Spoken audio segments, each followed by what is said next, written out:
Hello everyone, I am Tariq Anwar. I hope you are fine and doing well.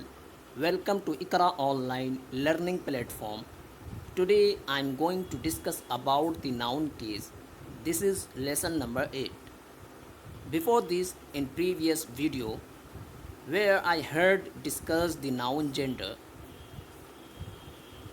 आप सभी का इकरा online learning platform में most welcome है। आज के सेशन का टॉपिक नाउन केस है और ये लेसन नंबर 8 है। इससे पहले वाली वीडियो में क्लास में सेशन में हमने नाउन जेंडर और उससे रिलेटेड उसकी काइंड्स और टाइप्स को डिस्कस किया था। आज के इस वीडियो में नाउन केस को डिस्कस करेंगे। So let's get started today's topic, that is noun case. Explain the noun case. The case shows how a noun is used, that is, the shapes that express their position in a sentence are called cases. Case के ज़रिए हमें ये बात मालूम होती है कि किसी नाउन को किसी सेंटेंस में किस तरह से यूज़ किया गया है, इस्तेमाल किया गया है। दैट इज़ कि वो शेप्स और शक्लें जो किसी सेंटेंस में अपने पोजीशन को, अपने मकाम को इंडिकेट करे, एक्सप्रेस करे, उसे हम केस कहते हैं। Kinds of case. There are 3 types of case. Case की 3 किस्में हैं। केस के 3 टाइप्स होते हैं। Number 1 nominative case, second is objective case and third one is possessive case. Nominative case. What is nominative case? When a noun or pronoun in a sentence comes in the form of the subject of a verb, then that noun or pronoun is in the nominative case. जब किसी sentence में कोई noun या pronoun verb के subject की शक्ल में आए, तब वो नाउन या प्रोनाउन नॉमिनेटिव केस में कहलाएगा। सिंपल कि जब किसी सेंटेंस में कोई नाउन या प्रोनाउन वर्ब के सब्जेक्ट की शेप में, फॉर्म में आए, तब वो नाउन या प्रोनाउन नॉमिनेटिव केस में कहलाएगा।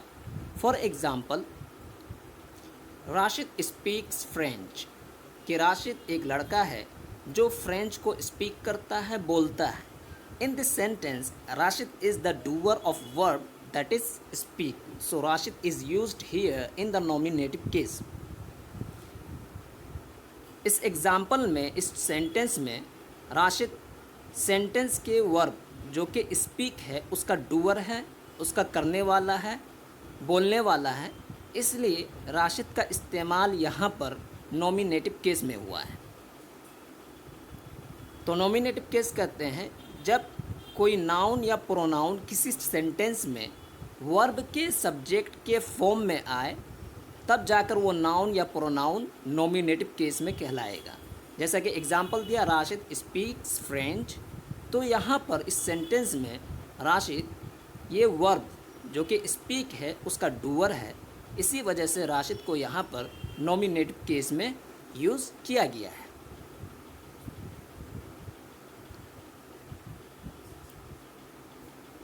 द नेक्स्ट पॉइंट इज़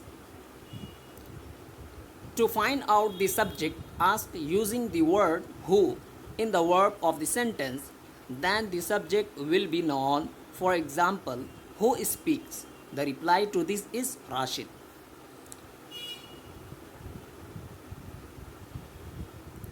यहाँ पर नॉमिनेटिव केस से रिलेटेड एक चीज़ को मेंशन किया गया है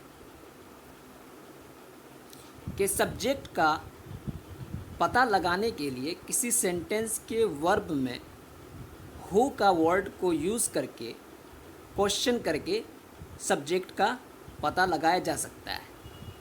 अगर किसी सेंटेंस में सब्जेक्ट हो और हमें पता नहीं कि सब्जेक्ट क्या है और सब्जेक्ट के बारे में हमें मालूम करना हो, तो इसका रूल्स ये है कि सब्जेक्ट का पता लगाने के लिए सेंटेंस के वर्ब में हु का वर्ड लगाकर आप क्वेश्चन कीजिए, तो आपको आंसर मिल जाएगा। फॉर एग्ज़ाम्पल, हु स्पीक्स, कौन बोलता है, कौन बोलता है, तो द रिप्लाई टू दिस, तो इसका रिप्लाई आएगा राशिद। तो ये राशिद ही क्या है? सब्जेक्ट है। And the second one is objective case. What is objective case? When a noun or pronoun in a sentence comes in the form of object of a verb, then noun or pronoun is in the objective case. जब किसी sentence में कोई noun या pronoun verb के object की शक्ल में आए, तब वो नाउन या प्रोनाउन ऑब्जेक्टिव केस में कहलाएगा। जब किसी सेंटेंस में कोई नाउन या प्रोनाउन वर्ब के ऑब्जेक्ट की फॉर्म में आए, तब वो नाउन या प्रोनाउन ऑब्जेक्टिव केस में कहलाएगा। For example, I read the newspaper. I read the newspaper कि मैं अखबार पढ़ा। In this sentence the newspaper is used as the objective of the verb, so here the newspaper is used in the objective case. इस sentence में, इस example में the newspaper का use verb के ऑब्जेक्ट के तौर पर हुआ है, इसलिए यहाँ पर द न्यूज़पेपर का इस्तेमाल या यूज़ ऑब्जेक्टिव केस में हुआ।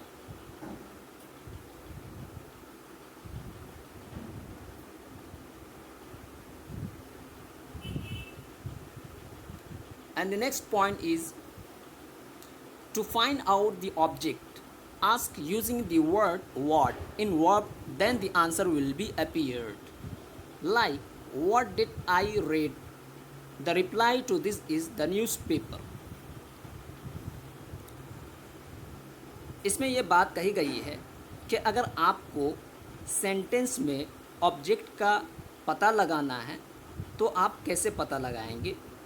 इसी बात को इसमें मेंशन किया है कि ऑब्जेक्ट का पता लगाने के लिए वर्ब में व्हाट का वर्ड को लगाकर आप क्वेश्चन करें तो जो जवाब आपको मिलेगा उससे आपको उस सेंटेंस के ऑब्जेक्ट का पता चल जाएगा। For example,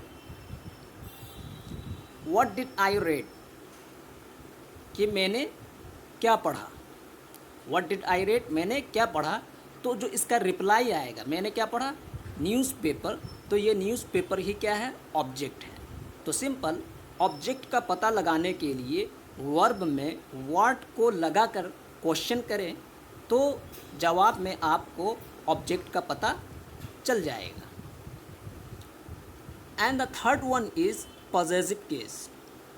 What is possessive case? When a noun indicates the connection with another noun, it is called possessive case.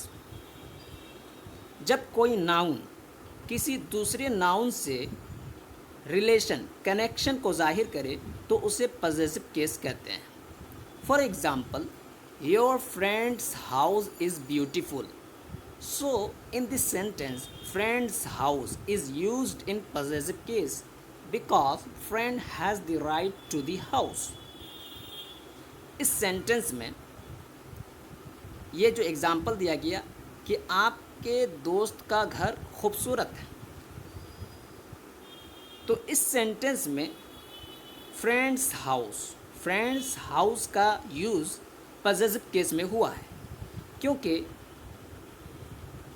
Friend का राइट है उसके हाउस पर, तो इस वजह से यहाँ पर फ्रेंड्स हाउस ये पॉजेसिव केस में यूज़ हुआ है।